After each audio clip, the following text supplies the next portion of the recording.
So that's a common question that we get. What are the most critical times that animals require trace minerals, or beef cattle require trace minerals in the case of our research group?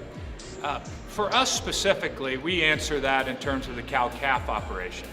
Now, some of my colleagues at other universities might look at that differently if they're working in backgrounding or growing animals or feedlot animals.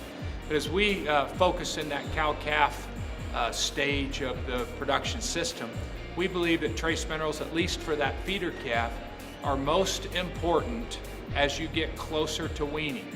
The reason for that is probably 2 or 3-fold, but one is that the calf is born almost always adequate in trace minerals. So the cow will give almost everything she has to make sure that that calf is born adequate, even if the cow is in marginal trace mineral status. But after the time of birth, up to the time of weaning, there are several events that can occur.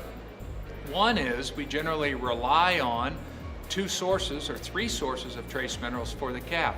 One being milk, the second being the forage that it consumes, and the third being the consumption of free choice salt-based trace mineral supplements. Milk is generally a poor source of trace minerals, and a lot of times the perennial warm season grasses throughout the United States will be deficient in 1 or more trace minerals.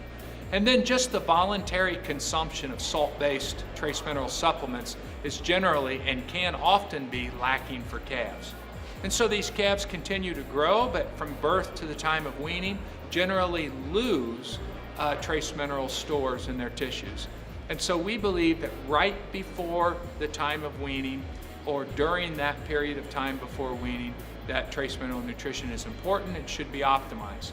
And then right after weaning, as calves are starting to consume concentrated feeds or supplemental feeds, if they go into a forage backgrounding system, those products need to be fortified well with trace minerals so that the calves can regain optimal trace mineral status.